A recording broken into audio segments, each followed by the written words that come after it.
My name is Emily Graham. My name is Frampton. My name is Jurgs. My name is Maskell. Today we are here to talk about how education mediates difference and dominance, in particular towards disability in society. Disability is a physical, mental disadvantage since birth or a traumatic event. For this particular question, we will be concentrating on disabilities in children, that is, physical disabilities from birth that affect fine gross motor skills, or mental disabilities such as autism, depression and Down syndrome. With the formation of our own identity comes the formation of the other. As Roosevelt states in his 1990 text, A Place Called Home, the other is the repository of our fears, and this is what we aim to change. As we are using this as part of the Year 5 curriculum, we must convey the point that difference is not deficit. However, children at this age will already understand that disability is different. Our task as educators is to narrow the zone of difference. Disability is isolated in real-life society.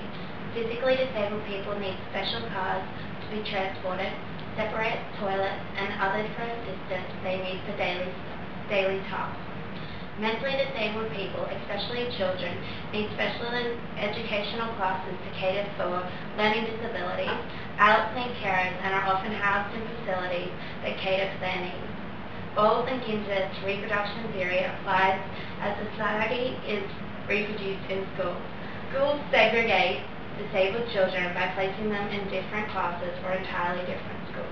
By teaching about difference and diversity in schools, we would hope to narrow the zone of difference between these groups of people in society. In future, this would in turn help people to be more tolerant of difference. It is important to facilitate difference within the home, as this is the central place of identity formation. Home mediates the development of other aspects of identity. Therefore, parents play a crucial role in tolerating difference.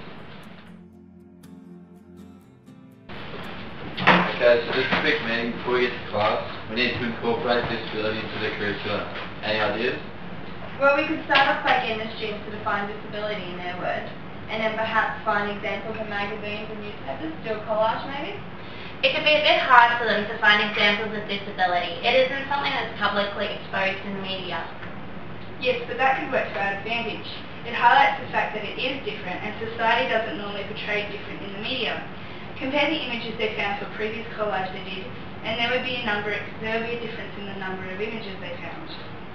That's good. The students could reason and discuss why difference, especially disability, is shown in the media. Hopefully we can get a few good responses before we ask if it is something we should exclude from society.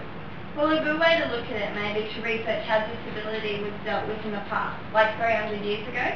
The students could research 18th century methods to cure mental disability, for instance, and compare them to now, and decide which one's more accepting. That's a good idea. We could also base the lesson on people that have been institutionalized because they are thought to have a mental disability, but were only deaf, which impaired their learning, not their intelligence. People didn't understand the difference back then, and it was segregated because it was the only thing they knew how to do. Hopefully it won't scare them too much. Most of them are only 10. We should do a bit of preliminary research before we get the students to search for it, but it is a good idea. It does show that tolerance of difference, or disability in this case, has changed and still needs to change. Okay, so are we bringing in the old view that disabled people were lower than others, which means we need to support the view that difference is not deficit in today's society? What can we do here? Have you heard of Nick Vujicic? Yes, he's a man without arms and legs. Yes, he is a motivational speaker. He usually speaks to high school students. Yeah. But you don't want him to talk to the Year 5 students. They'd be too young to understand. No, I wasn't thinking about that. I was just thinking we could teach the students about him. Like the fact, born without arms and legs, he doesn't see it as a deficit and makes the most of his life. The students could watch a YouTube video, just the introduction to one of his speeches that he's speaking once. He was very funny and interactive. He shows the students he is talking to how he copes with his disability, and then perhaps a class discussion on this. That's good. It's important we convey the message that difference is not deficit. As soon as we begin teaching this in the curriculum. I like that idea.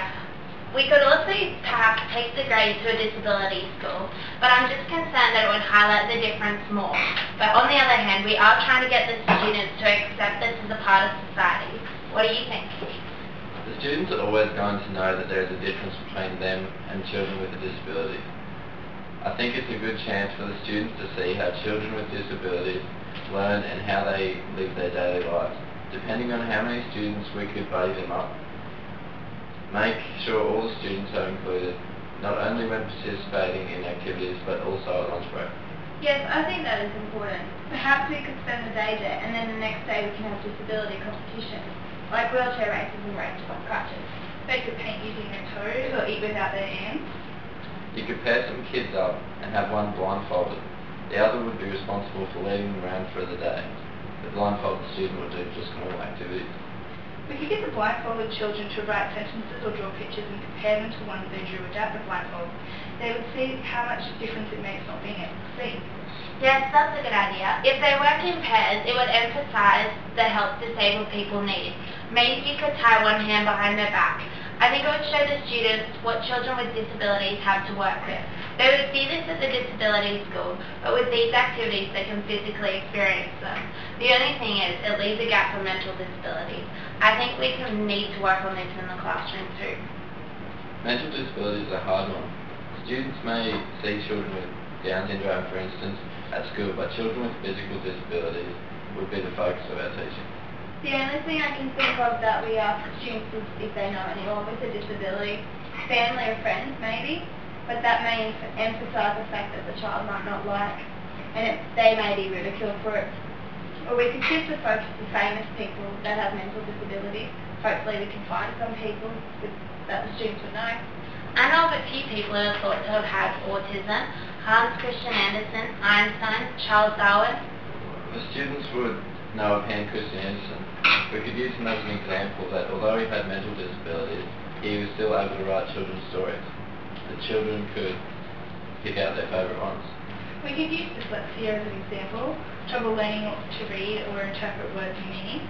I heard Orlando Bloom and Keira Knightley have dyslexia. The students would know who they are if they've seen Pirates of the Caribbean. We have to be careful about learning disabilities like dyslexia.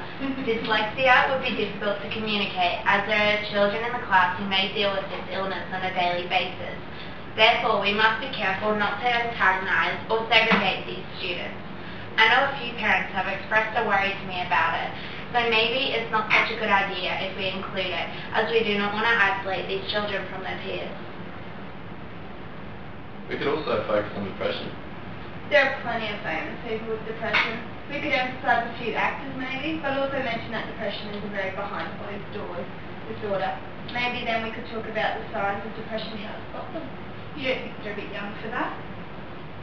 I don't think so. Depression is a big part of society these days.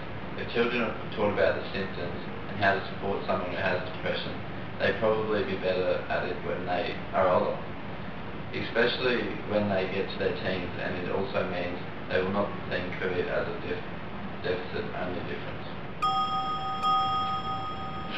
Okay, we'll have to talk about organising these activities for next term. Maybe run a few things by the appropriate people. Speaking of which, we must ensure that the parents are aware of what we're teaching, so that they encourage their children to accept and tolerate difference.